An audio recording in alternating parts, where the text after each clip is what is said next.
Seigneur soit avec vous.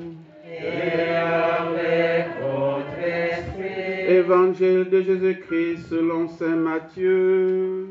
Gloire à toi, Seigneur.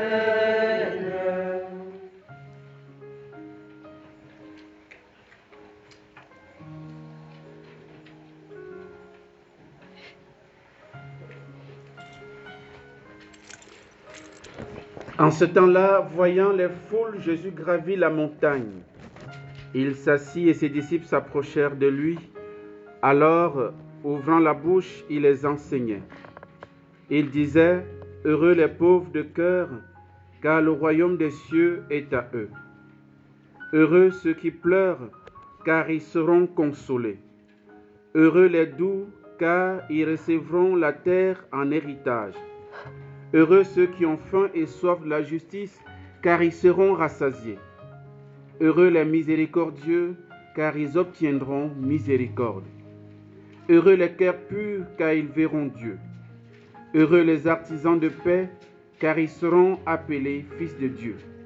Heureux ceux qui sont persécutés pour la justice, car le royaume des cieux est à eux. Heureux êtes-vous si l'on vous insulte, si l'on vous persécute, et si l'on dit faussement toutes sortes de mal contre vous, à cause de moi. Et réjouissez-vous, soyez dans l'allégresse, car votre récompense est grande dans les cieux. Acclamons la parole de Dieu. Depuis les cieux, louez-le dans les hauteurs, louez-le tous ses anges, louez-le toutes ses armées. Alléluia, alléluia, alléluia, alléluia, alléluia, alléluia, alléluia, alléluia.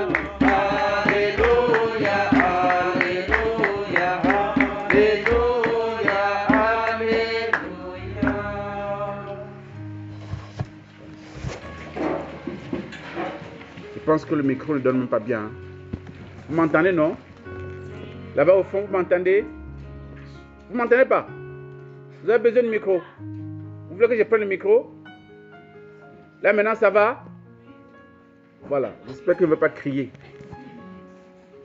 Parce que le micro, j'ai l'impression que aujourd'hui, ça ne marche pas, hein, la sono là.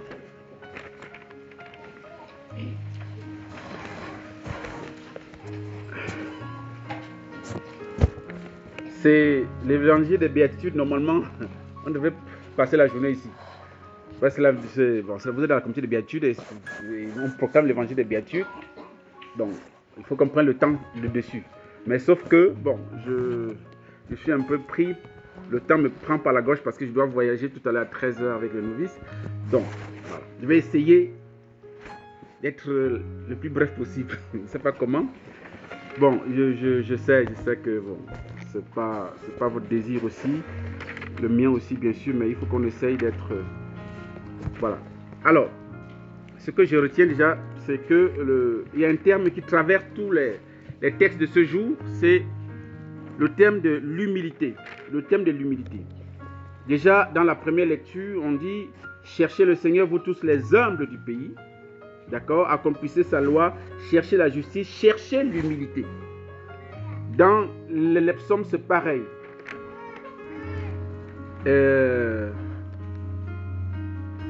Dans la deuxième lecture, Saint Paul nous fait comprendre que Dieu, pour appeler, n'a pas regardé les gens, voilà, qui sont sages aux yeux des hommes, ni les puissants. Mais il dit, au contraire, c'est ce qu'il y a de fou dans le monde. Donc, ce qu'il y a de humble dans le monde qu'il a choisi. Pour couvrir les confusions des sages, etc. Ce qu'il y a de faible dans le monde. Donc, tout ça renvoie à l'humilité. Voilà ce que Dieu a choisi pour couvrir de confusion les forts. Ce qui est d'origine modeste. Voilà. La modestie fait partie aussi, en fait, est un synonyme de l'humilité. Méprisé dans le monde, etc. Et ensuite, nous avons dans l'évangile, la première béatitude renvoie à l'humilité. Heureux les pauvres de cœur. Autrement dit, heureux les humbles. Le royaume des cieux est à eux. Donc, vous voyez bien que tous les textes d'aujourd'hui sont traversés par cette thématique de l'humilité. Qu'est-ce que l'humilité? C'est quoi l'humilité? Premièrement, disons que l'humilité vient du terme latin humilis, qui signifie bas ou près du sol. Quelque chose qui est près du sol. Et c'est ce qui a donné aussi à ce qu'on appelle humus. Voilà, humus veut dire la terre. La terre, c'est ce qui se trouve en dedans de la terre même d'ailleurs. C'est-à-dire que la terre même, c'est ce qui permet à la plante de bien se nourrir et de grandir. Voilà, donc l'humilité, c'est ce qui est bas. Et puis en hébreu, cela vient est traduit par anar. Anar qui est proche, qui est parenté de Ani, qui signifie pauvre. Donc, si vous pensez heureux de pauvre, ça signifie aussi heureux n'est-ce pas, les humbles. Et donc, cela renvoie donc à la pauvreté, à la petitesse. Ce qui s'abaisse, ce qui est bas, c'est ce qui est humble. Deuxièmement, l'humilité, c'est qu'on prend en relation d'opposition avec un autre terme.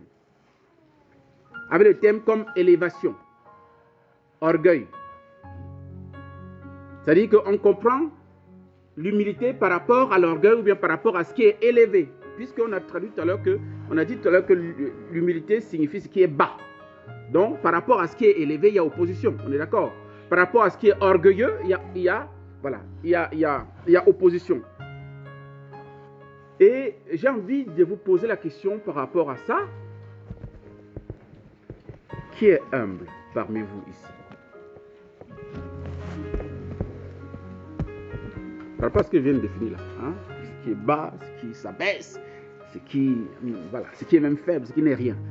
Si quelqu'un croit qu'il se trouve dans cette catégorie qui n'est pas orgueilleux, qui n'est pas, qui ne domine pas les autres, etc., il lève la main. Peut-être les petits-enfants. Même eux, ils ne lèvent même pas la main. Ça veut dire que c'est mal barré pour nous tous, quoi. Et vous avez la chance de ne pas lever la main. Parce que si vous avez levé la main là, vous allez venir nous expliquer ici comment vous faites. Vous allez nous expliquer votre secret. Voilà. Donc ça montre très bien que ce n'est pas évident. C'est difficile. Et nous allons comprendre pourquoi. Maintenant, troisièmement, essayons de voir, est-ce que dans la Bible, il existe des exemples de personnes humbles? Est-ce que ça existe? Qui par exemple? Hein? Lazare. Lazare était pauvre. Est-ce qu'il était humble? On n'en sait rien. Oui. Jésus lui-même, c'est vrai. C'est vrai. Il est le seul, en fait, à mon avis, à ma connaissance, peut-être que je n'ai pas encore fait toutes les choses possibles. À ma connaissance, il est le seul qui a osé dire, dans Matthieu 11, verset 29, « Je suis doux et humble de cœur. »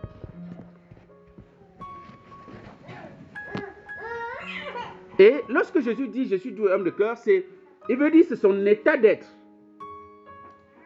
C'est-à-dire, il est comme ça. C'est l'équivalent, par exemple, de lorsqu'il dit « Je suis le chemin, la vérité et la vie ». Ou bien lorsqu'il dit « Je suis le vrai pasteur ». Ou bien lorsqu'il dit « Je suis la lumière du monde ». Il est humble. Il est même l'humilité. C'est un peu bizarre de dire ça, mais c'est... Voilà. Jésus est celui qui peut le dire. Et il y a une deuxième personne. C'est qui? La Vierge Marie. Ah, vous êtes fort. Bon, ça se comprend évidemment. Vous êtes catholique. Donc, la Vierge Marie aussi est celle qui a dit dans Luc 1, 48 qu'il s'est penché sur son humble servante. Donc, elle se reconnaît humble. Mais précisons qu'elle le dit sous l'inspiration de cet esprit. Vous vous souvenez que quand on est à la visitation là, elle prend visite à sa cousine et l'Esprit Saint se manifeste. Et donc, Isabelle, sa cousine, prophétise sous l'action de cet esprit. Jean-Baptiste danse sous l'action de cet esprit. Elle aussi, la Vierge Marie, chante son magnificat sous l'action de cet esprit. Et c'est dans ce magnificat qu'elle dit, il s'est penché sur son humble servante. Et à mon avis, en dehors des deux là, il n'y a personne d'autre. C'est vrai que dans l'Ancien Testament, on déclare que Moïse est le plus humble que la terre ait porté. Mais lui-même ne le dit pas, hein. Ce sont les autres qui disent. C'est vrai si vous comprenez. Donc, c'est dit, je suis humble, c'est péremptoire. Et c'est pourquoi j'ai posé la question exprès pour voir si vous allez tomber dans le piège. Vous avez bien compris que, en tout cas, et c'est même la réalité, c'est même pas question de, voilà. Hein? Et ce qui concerne Jésus, j'ai envie de dire, c'est un constat d'existence. Il est humble. Lorsqu'on le voit vivre, lorsqu'on regarde toute sa vie, on se rend compte qu'il est humble. La Vierge Marie, pareil. Donc c'est un jugement, on dirait en métaphysique, un jugement d'existence. Je constate, je juge, je vois qu'il est humble. C'est un état d'être, un état permanent même, en ce qui concerne Jésus et Marie. Et maintenant, est-ce que vous pensez que Dieu veut que nous soyons humbles? Hein? Ou bien? Voilà, puisqu'il nous dit heureux. Heureux les pauvres de cœur, le royaume des cieux. Heureux les humbles, le royaume des cieux est à eux. Donc si tu n'es pas humble, si tu n'es pas pauvre de cœur, si tu n'es pas humble, tu ne peux pas être dans le royaume de Dieu, mon ami. Tu ne peux pas. Ça veut dire que là où nous sommes tous dehors. Personne n'est dedans. Puisqu'on a posé la question, s'il y avait des hommes ici, il n'y a personne qui a levé la main. Même pas les enfants. Donc nous sommes tous mal barrés.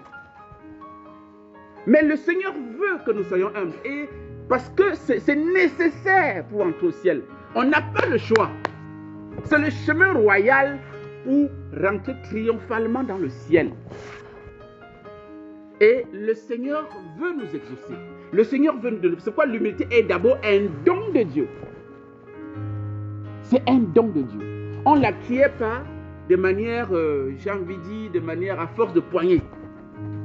Essayez, vous allez voir. Essayez d'être humble. Travaillez à ça. Bon, bien sûr, il faut travailler à ça, mais bon, puisqu'il nous est dit dans la première lecture, cherchez le Seigneur, vous tous les hommes du pays qui accomplissez sa loi, cherchez la justice, cherchez l'humilité. Mais comment chercher l'humilité? Est-ce que c'est en faisant les humbles, en jouant les humbles? Frères et sœurs, le Seigneur veut nous donner l'humilité, sans laquelle nous n'avons pas le ciel. Mais il veut nous donner par un chemin que nous n'aimons pas. C'est obligatoire. Tu veux, tu ne veux pas. En tout cas, si tu veux être avec Jésus, si tu veux entrer au ciel, tu dois accepter ces chemins-là. Parce que Jésus a été le premier à choisir ces chemins pour nous montrer l'exemple. S'il dit je suis doux, homme de cœur, il sait de quoi il parle. Parce qu'il a choisi cette voie-là. C'est quoi? C'est la voie de la kénos, de la descente. Philippiens 2, verset 8. Lui, de condition divine, n'a pas retenu le rang qu'il égalait à Dieu. Il s'est anéanti, prenant la condition de serviteur, devenu homme à son aspect, jusqu'à la mort sur la croix. Si tu veux aller au ciel, il faut descendre. Il faut que tu acceptes la descente. J'ai envie de dire la descente aux enfers. Bon, c'est pas tout à fait ça, mais en tout cas, mais c'est proche. C'est pas en enfer, hein? Descendre aux enfers. C'est-à-dire descendre dans le tréfonds. Il faut que tu baisses la tête. Il faut que tu baisses ta prétention. Il faut que tu casses l'orgueil. Il faut abaisser les collines.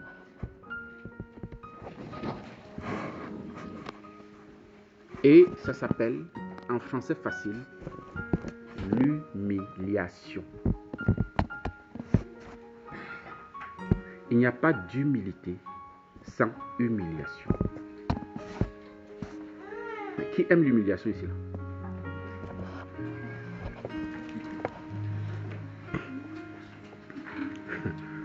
C'est grave, hein? Donc nous sommes foutus. Mais on est foutus. Mais on ne va pas aller au ciel, les amis. Mais je ne blague pas, c'est la vérité. C'est-à-dire que le chemin du salut, le chemin de l'humilité, c'est l'humiliation. Il n'y a pas une autre voie. Peut-être qu'il y en a une autre, mais en tout cas, celle royale que le Christ a choisie, que la Vierge Marie a choisie, que tout chrétien doit choisir, c'est l'humiliation. Il n'y a pas d'humilité sans humiliation. La grande Sainte Thérèse, qu'on appelle Sainte Thérèse d'Avila, disait que pour un peu d'humilité, pour un peu d'humilité, il faut beaucoup d'humiliation. Mais laisse qu'on nous touche un peu là. Ça. Tu connais qui je suis. Tu m'as bien regardé. On est pareil. Non, c'est pas possible. On va faire comment pour arriver alors? Si on se comporte, comment on va arriver? Comment, mes amis? Dites-moi, comment on va arriver?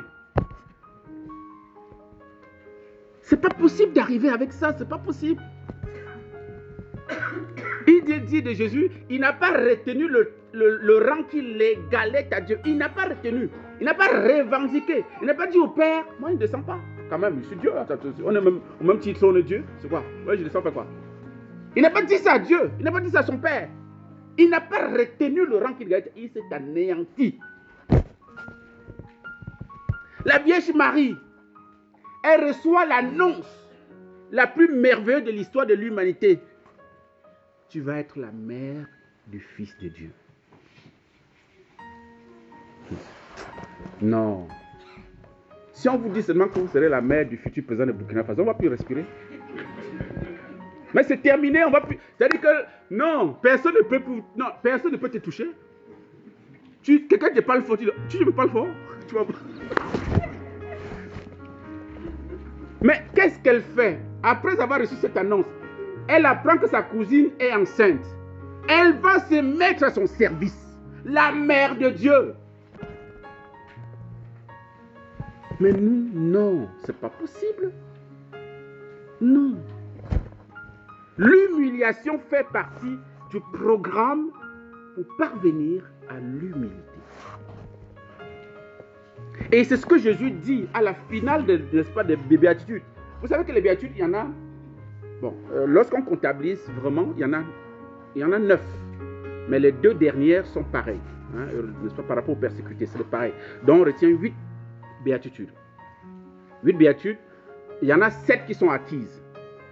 Hein, tandis que mais il y a la 8e n'est pas acquise. La 8e, elle ne dépend pas de nous. Ça vient de l'extérieur.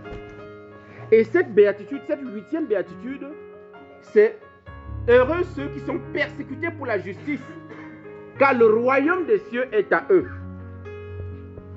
En d'autres termes, heureux ceux qui sont humiliés à cause de la justice.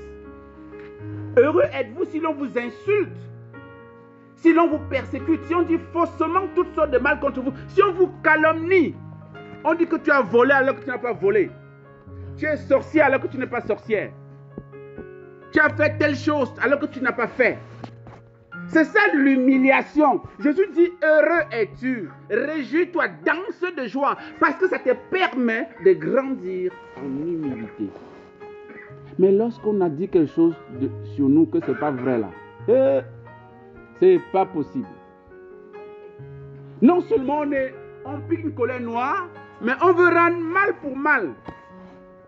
On veut faire même pire à l'autre, pour que l'autre comprenne que non, il t'a fait mal, donc lui aussi il faut qu'il... On prie même. Moi j'ai vu des gens faire des neuvaines. Ah, vous dites, hein? Faire des neuvaines pour que le Seigneur frappe la personne. Mais si, c'est la vérité. C'est terrible, mais c'est impensable, mais c'est vrai. C'est-à-dire que tu mobilises le ciel mais c'est pas possible. Vous voyez comment c'est difficile. C'est pourquoi c'est difficile d'être saint. Hein? C'est difficile, frères et sœurs. La sainteté, c'est ça, c'est l'humilité. C'est la pauvreté de cœur. Vous remarquez une chose, et je termine par là. Jésus dit, par rapport à la première béatitude, heureux les pauvres de cœur, le royaume des cieux est à eux.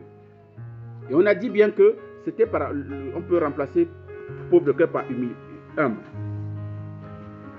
La dernière béatitude, par rapport à la persécution, il est aussi dit, heureux ceux qui sont persécutés pour la justice, car le royaume des cieux est à eux. Ils ont la même récompense. C'est-à-dire que celui qui est pauvre de cœur a le royaume de Dieu déjà. celui qui est persécuté pour la justice a le royaume de Dieu. Les autres béatitudes, la récompense est au futur. Heureux ceux qui pleurent, ils seront consolés. Heureux les doux, ils posséderont la terre. Heureux les miséricordieux, il leur sera fait miséricorde. Donc c'est au futur. Mais les deux béatitudes qui nous donnent le ciel maintenant, à l'instant T, c'est la béatitude des pauvres de cœur ou bien des humbles et la béatitude des humiliés. Parce que les persécutés, comme je l'ai dit tout à l'heure, ça signifie ceux qui sont humiliés à cause de Jésus. Tu es humilié, tu as le royaume de Dieu. Mais maintenant, ça dépend de comment tu accueilles l'humiliation. Si tu l'accueilles avec amour, comme le Christ, il a été humilié jusqu'à la croix. Et la croix, il n'a pas appelé la vengeance sur ses bourreaux. Il a dit, Père, pardonne-leur, car ils ne savent pas ce qu'ils font. La Vierge Marie, pareil, elle ne s'est pas révoltée. Elle était debout à la croix, offrant son Fils avec lui au Père, pour la gloire de Dieu et le salut du monde. Que le Seigneur vienne nous convertir. Parce que nous avons tous besoin de ça. On est trop imbus de nous-mêmes, trop orgueilleux, trop remplis de recherche d'élévation, de gloire, de reconnaissance. Non. Jésus n'a pas cherché la reconnaissance. Marie n'a pas cherché la reconnaissance. Les saints ne cherchent pas la reconnaissance. On ne cherche pas ça. Je me souviens que dans le souhait de Nouvel An, il y avait des personnes qui me disaient, voilà, tu souhaites l'élévation en 2023. Tu souhaites ceci. Je me méfie un peu de ça. Quelle élévation? La Vierge Marie dit, il renverse les puissants de leur trône, il élève les humbles. L'élévation, c'est dans l'humilité. Parce que ça te permet, c'est Dieu, en te rendant humble, lui-même t'élève. Mais si tu cherches l'élévation par toi-même, tu es foutu. Là, tu cherches le contraire de la gloire de Dieu. Que le Seigneur nous aide, qu'il vienne à notre secours. Par l'intercession de la Vierge Marie, au nom du Père et du Fils et du Saint-Esprit.